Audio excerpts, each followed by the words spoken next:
guys? Deluded Guna, you choosing Golo Kante. I'm back again.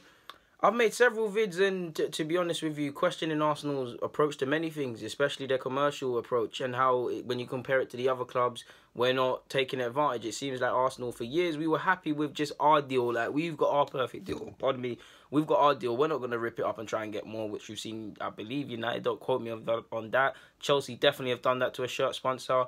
So, yeah, it finally looks like we're trying to make improvements off the field with the back room and with the sponsor thing. Credits where it's due. Personally, I've made a lot of videos about that, and they must be listening to all of us. They must be listening to you guys' tweets and you guys' disgruntlements, and together we're doing a madness.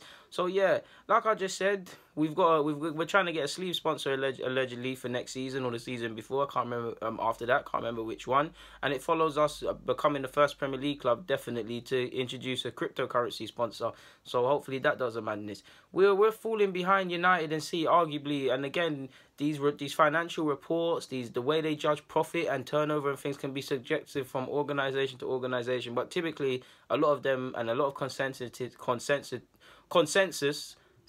believe that we're 100 million or so behind the other top six, well, not Spurs, but or Liverpool, but specifically United and City for definite, probably Chelsea. So yeah, that's what financial analysts believe. I believe, and not some of these analysts believe our commercial approach at times, depending on how you judge it, our revenue can be defined as what did it say, 127.1 million or something, or something like that, and we're behind the other clubs, and I think they actually put it into percentages.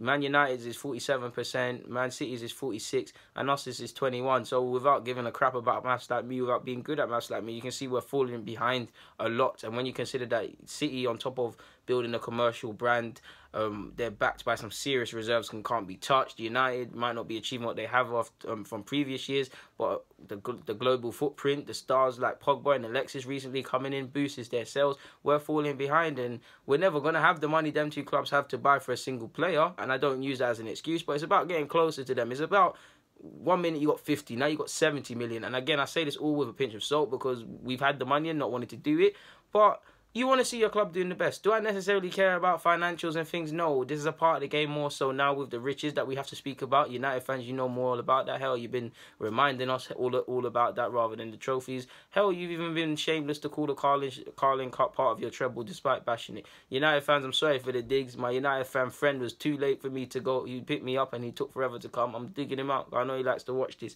But yeah, what can I say, man? I'm always going to be welcome to new partnerships and new commercial deals. When you consider the backroom thing is moving mad, in the sense that, I'm not going to say moving mad, but progress is being made in getting people of expert areas that can do things. We're getting that. We get the sponsors. We challenge our sponsors. Not just this. If he was to sign a new commercial partnership now, in 2 years, if my man are getting more, man want to offer us more, and we can get out, have an exit fee of a decent fee, cancel the sponsorship early, you've got to do that. You've got to do that. It's about getting bigger. It's about chasing these riches. Sadly, this is what we've got to be capitalists in this.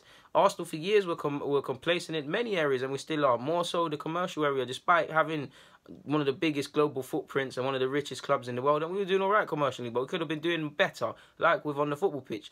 And it's now nice to see we're taking steps, man. What can I say? A sleeve sponsor would be calm, like, I don't know what they would have on a sleeve sponsor, but it's mad. I mean, I swear, I'm so sure this report I read said City and Chelsea make around 8 million a year off the sleeve sponsor alone.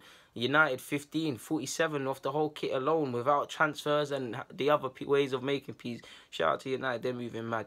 But yeah, man, I want to see all of this. I mean, I believe 2018, 2019 season, I'm not sure, the Puma deal's up, and there's rumours that Nike want to come back in. More specifically, there's rumours that Adidas want to come back in. If Puma want to renew that, we've got to throw some more money. We've got to capitalise on this. More so to the fact, if we're not going to get Champions League, we need to kind of get better commercial deals, because this can help filter in some better signings and more P's around and things like that. Of course, it's not all black and white as that, but you've got to think about other ways of producing a revenue if we're not going to get the champs. And the same logic, I do believe, with the riches coming into the game, I don't believe I want to put, I really don't want to put bad words into this. I don't believe it's as the carrot as strong to get in the Champions League commercially is where it is, in the sense that, of course, it's going to help you, and of course the riches in the game, but I mean, 10 years ago, if Everton got Champions League, it would have made the well a difference financially, and it still will. 10 years from later, let's say 10 years now, if Everton get the top four, it's still going to make the difference. But how much difference will it make if they've got 50 million to spend on Sigurdsson, 20 odd to spend on Michael Keane, and all of these mad fees that are being floated in football nowadays, and all of these fees that are being rejected nowadays? If they've got these fees, would it be making an impact then or now? As would they be as significant? I really don't think there was, and that's not me even talking about inflation and them things there. But yeah, man, there's nothing more to be said. Guys, the Ludicrous Goon and YouTube's and N'Golo Kante. I'm signing out. I'm out. Get a comment, subscribe, and do anything else you want to do, man. Hit a dab if you want. I'm out.